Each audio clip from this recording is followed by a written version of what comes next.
ഇത് ദുബായിലെ La Mer beach. വിശാലമായൊരു എന്റർടൈൻമെന്റ് ടൗൺഷിപ്പ്. സിനിമാ തിയേറ്ററുകളും നിരവധി ഷോപ്പുകളും കഫേകളും ഫുഡ് കോർട്ടുകളുമെല്ലാമുള്ള ഒരിടം. പ്രത്യേകമായൊരു തീമിൽ രൂപപ്പെടുത്തിയിരിക്കുകയാണ് ഈ എന്റർടൈൻമെന്റ് പ്രദേശം. അതിമനോഹരമാണിത്. ഒരു കൗബോയ് സിനിമയ്ക്കുള്ള സെറ്റ് ഇട്ടിരിക്കുകയാണെന്ന് തോന്നും ഈ പ്രദേശം കണ്ടാൽ. കെട്ടിടങ്ങളുടെ രൂപവും അതിലെ ബോർഡുകളും നിലത്തെ പാളങ്ങളുമെല്ലാം അതുപോലെയാണ്.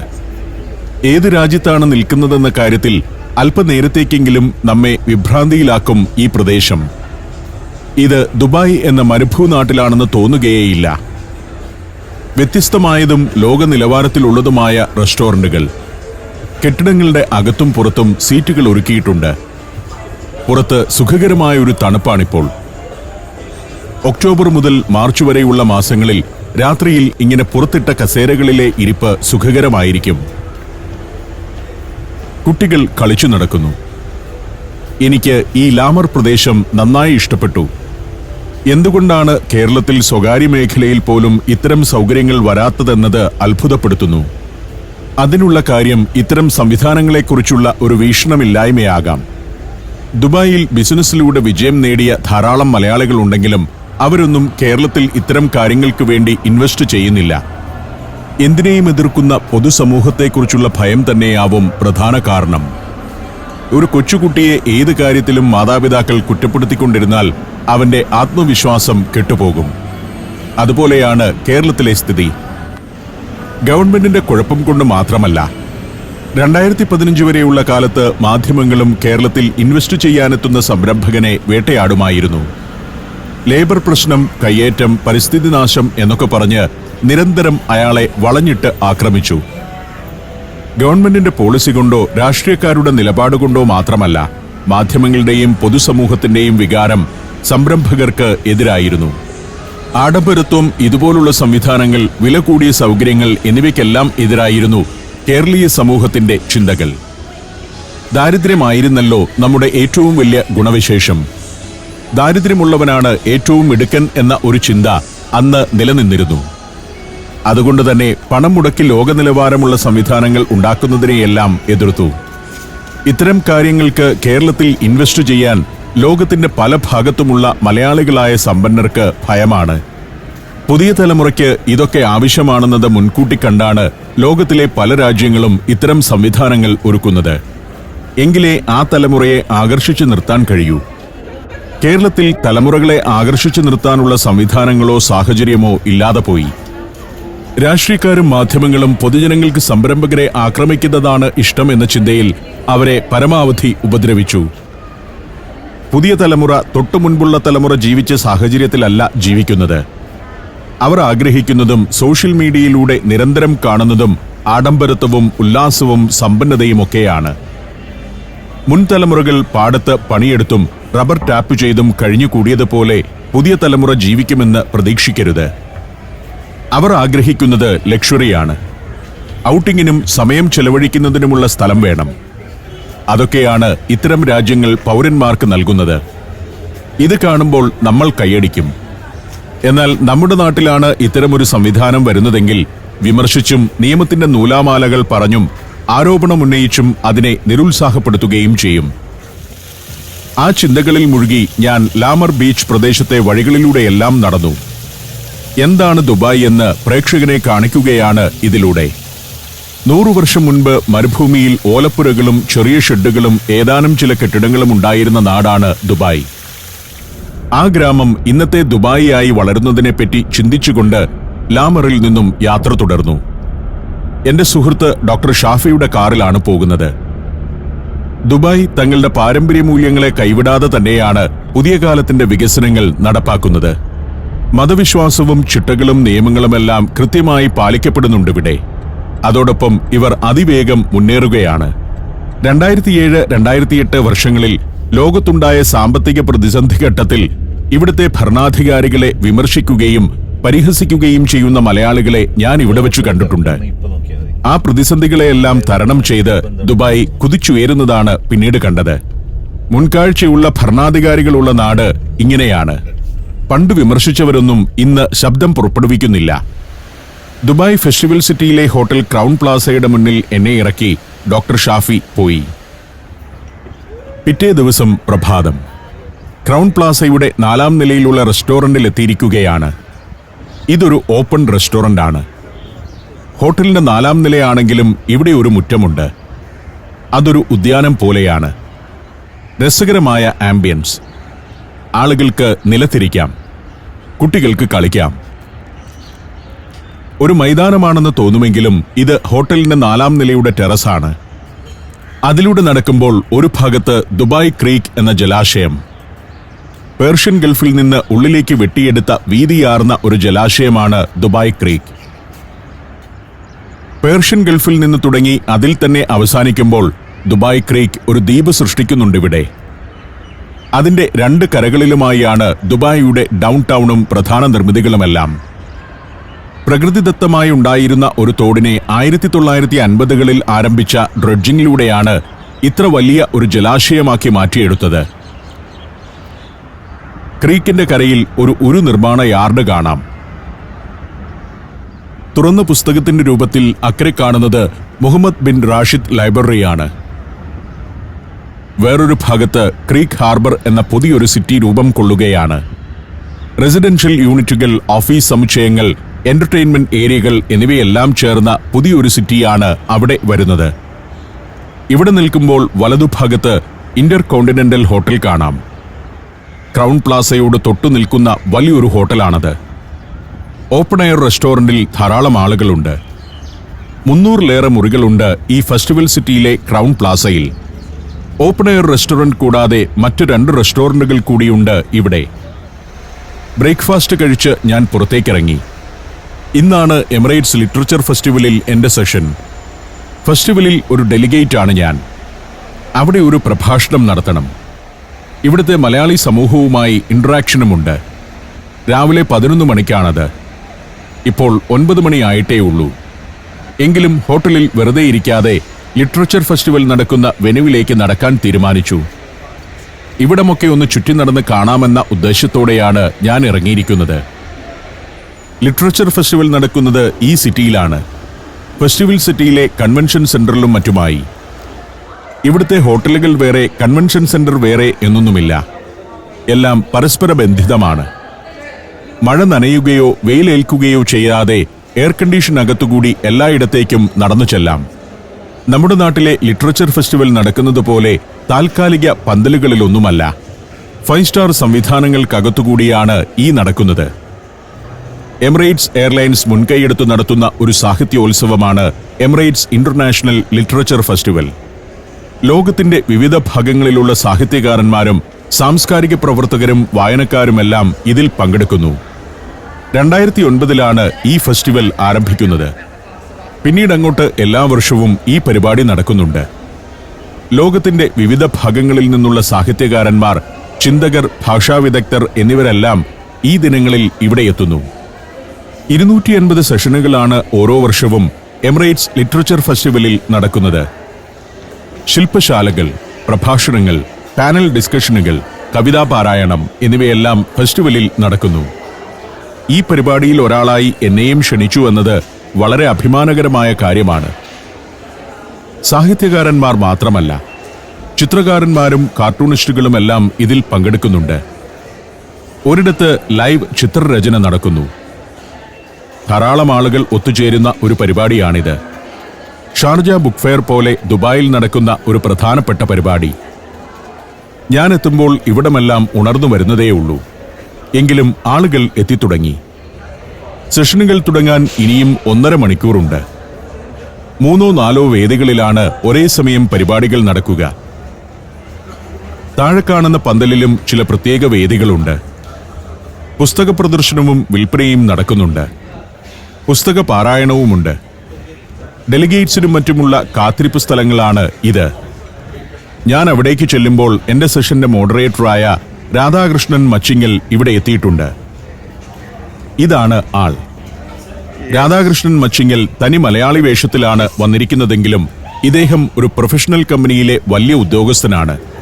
ഞാനൊരു 26 വർഷത്തോളം ബാങ്കിലായിരുന്നു. ദുബായിലെ ഒരു സാംസ്കാരിക പ്രവർത്തകൻ കൂടിയാണ് Radhakrishnan Machingal. Finance and admin, HR ഹെഡിയുണ്ട്. വലിയ കമ്പനിയിൽ കോർപ്പറേറ്റ് ഹെഡാണെങ്കിലും ഇന്ന് ഒരു മലയാളി സാംസ്കാരിക പ്രവർത്തകന്റെ വേഷഭാവങ്ങളിലാണ് ഇദ്ദേഹം.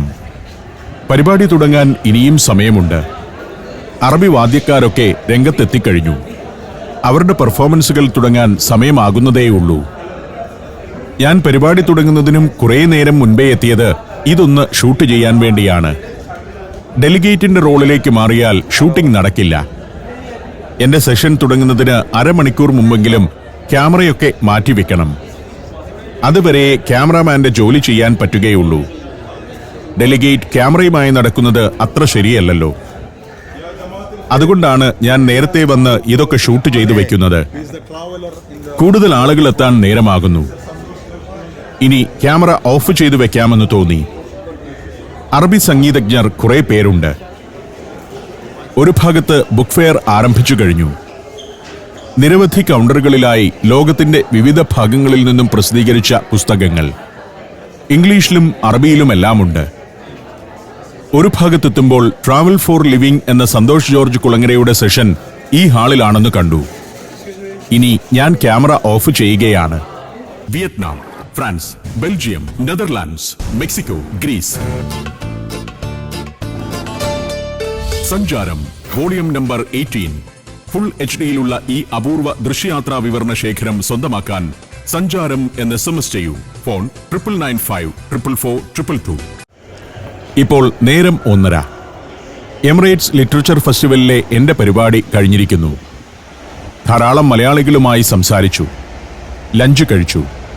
അതിനുശേഷം പുറത്തേക്കിറങ്ങി. ഇനി മുൻകൂട്ടി നിശ്ചയിച്ച പരിപാടികളൊന്നുമില്ല. നാളെ രാത്രി വരെ ദുബായിലുണ്ട്. അതിനാൽ ദുബായിൽ മറ്റു കാഴ്ചകളിലേക്ക് പോകാൻ തീരുമാനിച്ചു. സഞ്ചാരത്തിൽ ഇതുവരെ കാണിച്ചിട്ടില്ലാത്ത കാഴ്ചകളിലേക്ക്. ഫെസ്റ്റിവൽ സിറ്റിയിൽ എവിടെയും ലിറ്ററേച്ചർ ഫെസ്റ്റിവലിന്റെ ഇത്തരം പ്രതിനിധികളെ കാണാം. എമിറേറ്റ്സ് വിമാനത്തിലെ ക്യാബിൻ ക്രൂവിന്റെ വേഷം കെട്ടിയവർ വരെ. ക്യാപ്റ്റന്റെ വേഷമണിഞ്ഞ ഒരാൾ. എമിറേറ്റ്സ് ആണല്ലോ ലിറ്ററേച്ചർ ഫെസ്റ്റിവലിന്റെ സംഘാടകർ. അങ്ങനെ നിൽക്കെ ഇതാ സുഹൃത്ത് ഡോക്ടർ ഷാഫിയുടെ കാർ എത്തിയിരിക്കുന്നു. ഡോക്ടർ ഈ പരിപാടിയിൽ പങ്കെടുക്കുന്നുണ്ടായിരുന്നു. ഞാൻ ദുബായിലെത്തിയാൽ ഡോക്ടർ ഷാഫി എന്നെ ഏറ്റെടുത്തിരിക്കും. മറിച്ചൊന്നും പ്രതീക്ഷിക്കാതെ ഇങ്ങനെ നിസ്വാർത്ഥനായി സേവനം ചെയ്യുന്ന ഒരു സുഹൃത്തിനെ ഞാൻ വേറെ അധികം കണ്ടിട്ടില്ല. തൃശൂർക്കാരനാണ് ഡോക്ടർ. അദ്ദേഹത്തെ ഞാൻ മുൻപ് സഞ്ചാരത്തിലൂടെ പ്രേക്ഷകർക്ക് പരിചയപ്പെടുത്തിയിട്ടുള്ളതാണ്. വെറ്റിനറി ഡോക്ടറാണ്. ഇവിടെ ആരംഭിക്കാൻ പോകുന്ന വലിയൊരു വെറ്റിനറി യൂണിവേഴ്സിറ്റിയുടെ കൺസൾട്ടന്റാണ് അദ്ദേഹം. ഇവിടുത്തെ ഷെയ്ഖിന്റെ പന്തയക്കുതിരകളുടെ ആരോഗ്യപരിപാലന ചുമതലയുള്ളയാൾ. കൂടാതെ സ്വന്തമായി ചില സംരംഭങ്ങളുമുണ്ട്. സർവോപരി നിസ്വനായ ഒരു സുഹൃത്ത്. ഡോക്ടറും ഞാനും ഒരുമിച്ചാണ് ഉച്ചഭക്ഷണം കഴിച്ചത്. ഇനി പ്രധാനപ്പെട്ട ചില കാഴ്ചകളിലേക്ക് പോവുകയാണ്. തലാബത്ത് എന്ന ഫുഡ് ഡെലിവറി സർവീസിന്റെ വാഹനങ്ങൾ പോകുന്നത് കാണാം. സ്വിഗ്ഗി പോലെ ഇവിടെയുള്ളൊരു സർവീസാണ് തലാബത്ത്. നഗരത്തിന്റെ എവിടെ നോക്കിയാലും പച്ചപ്പും വൃത്തിയും ഭംഗിയുമാണ്. വൃത്തിയില്ലാത്ത ഒരിടവും കാണില്ല. മലയാളിയുടെ സ്വതസിദ്ധമായ ശൈലിയിൽ ഞാൻ കുഴപ്പം കണ്ടുപിടിക്കാൻ നോക്കിയിരുന്നെങ്കിലും പരാജയമാണ് ഫലം. ഡൗൺ ടൗണും മനോഹരമായ കൊമേഴ്ഷ്യൽ ഏരിയകളുമൊക്കെ പിന്നിട്ട് ഞങ്ങൾ പാം ജുമൈറ എന്ന ദ്വീപിലേക്കാണ് പോകുന്നത്. കൃത്രിമ ദ്വീപുകളുടെ ഒരു സമൂഹമാണ് പാം ഐലൻഡ്സ്. അതിലൊന്നാണ് പാം ജുമൈറ. നിരന്തരമായ നവീകരണത്തിലൂടെയും അത്ഭുതപ്പെടുത്തുന്ന പദ്ധതികളിലൂടെയും ലോകത്തിന്റെ ശ്രദ്ധ ആകർഷിച്ചുകൊണ്ടിരിക്കുകയാണ് ദുബായ്.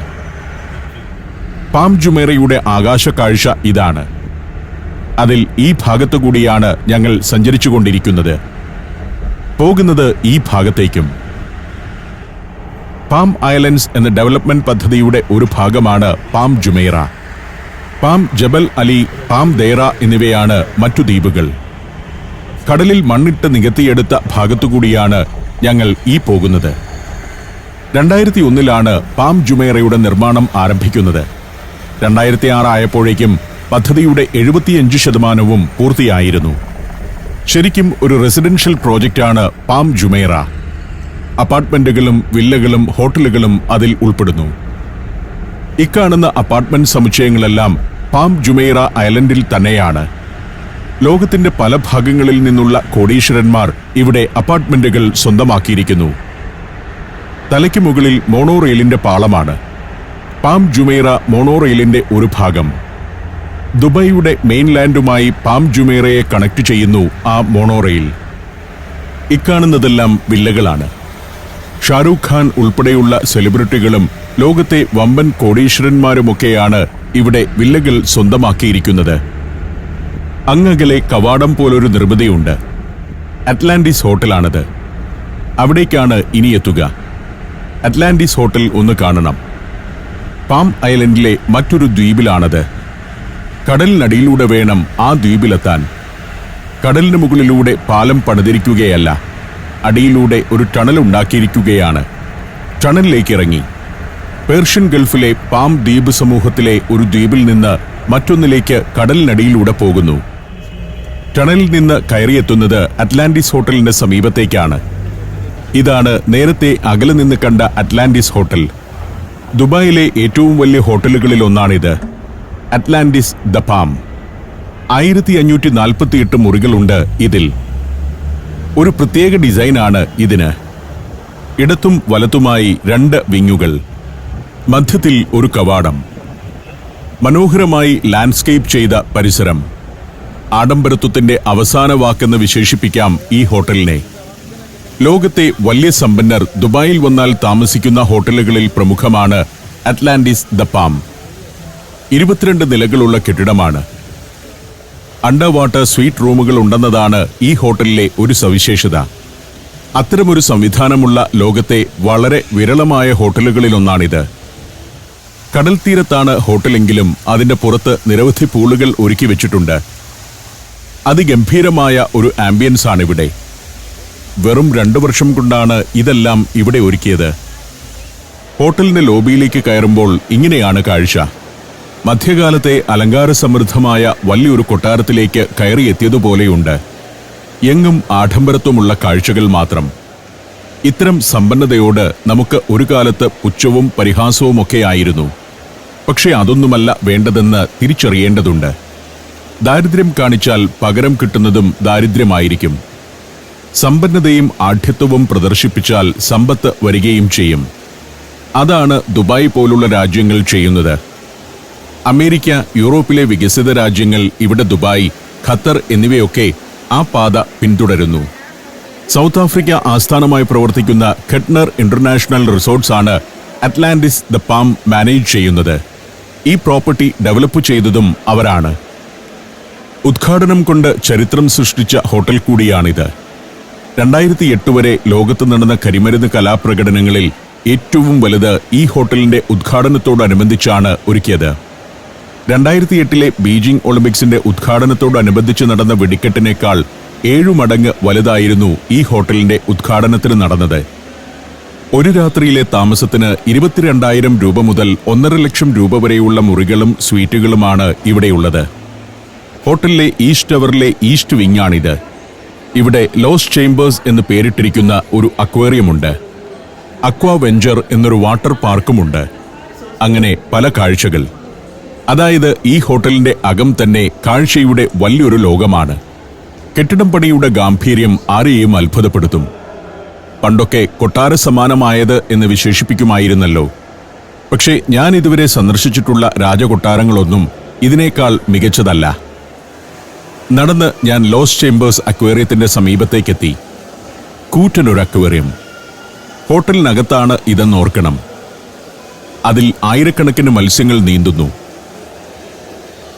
തിരണ്ടികളും പല വർണ്ണത്തിലും വലിപ്പത്തിലുമുള്ള മീനുകളുമൊക്കെ സ്വാഭാവിക ആവാസ ഇടത്തിലെന്നോണം നീന്തുന്നു. ഇത് കാണാൻ തന്നെ ധാരാളം ആളുകൾ വരുന്നുണ്ട്, കുട്ടികളും മുതിർന്നവരുമൊക്കെ. ഞാനും കുറേ നേരം അതിനടുത്ത് നിന്ന് കാഴ്ചകൾ കണ്ടു. ഒരു ഹോട്ടൽ എന്നാൽ രാത്രി കിടന്നുറങ്ങുക, രാവിലെ എണീറ്റ് സ്ഥലം വിടുക എന്ന സങ്കല്പമൊക്കെ മാറിക്കഴിഞ്ഞു. എന്റർടൈൻമെന്റിന്റെ അവസാന വാക്കാണിവിടം. ആഡംബരത്വമാണെങ്കിലും അത് കുറേ നേരം കണ്ടാൽ മടുക്കുമല്ലോ. അതിനാൽ പുറത്തേക്കിറങ്ങി. എന്നെ ഹോട്ടലിന് മുന്നിലിറക്കി ഡോക്ടർ ഷാഫി കാറുമായി മറ്റെങ്ങോ പോയിരിക്കുന്നു. ഹോട്ടലിന് മുൻഭാഗത്തേക്ക് നടക്കുമ്പോൾ പേർഷ്യൻ ഗൾഫാണ് കാണുന്നത്. താഴെ സ്ട്രീറ്റ് കടന്നു പോകുന്നു. അവിടെ നിന്ന് തിരിഞ്ഞു നോക്കുമ്പോൾ ഇങ്ങനെയാണ് അറ്റ്ലാന്റിസ് ഹോട്ടലിന്റെ കാഴ്ച. കടലിൽ കല്ലും മണലുമിട്ട് പൊക്കിയെടുത്ത ഒരു ഭാഗത്ത് കെട്ടിടങ്ങൾ പണിത് പനകളും ചെടികളും നട്ടുപിടിപ്പിച്ച് ഒരു പ്രദേശത്തെ സൃഷ്ടിച്ചെടുത്തിരിക്കുകയാണ്. ദൈവമാണ് ഭൂമിയെ സൃഷ്ടിച്ചതെങ്കിൽ ആധുനിക ദുബായിയെ സൃഷ്ടിച്ചത് മനുഷ്യനാണെന്ന് നിസ്സംശയം പറയാം. ഇതാണ് അത്ഭുതം. കടലിൽ നിന്നും കര സൃഷ്ടിച്ചിരിക്കുകയാണിവർ. ഇത്തരം കാഴ്ചകൾ നമ്മുടെ കണ്ണു തുറപ്പിക്കണം. ഇനിയെങ്കിലും നമ്മുടെയൊക്കെ മനോഭാവം മാറണം. ഭരണാധികാരികളും രാഷ്ട്രീയക്കാരും മാധ്യമങ്ങളും പൊതുജനങ്ങളും ചിന്താഗതിയിൽ മാറ്റം വരുത്തണം. ഇല്ലെങ്കിൽ നമ്മുടെ മക്കൾ സ്വന്തം നാട് ഉപേക്ഷിച്ച് പോയിക്കൊണ്ടിരിക്കുന്നത് തുടരും. ആ ചിന്തകളിൽ അറ്റ്ലാന്റിസ് ദ പാമിന് മുന്നിൽ നിന്നും ഞാൻ സഞ്ചാരം തുടർന്നു.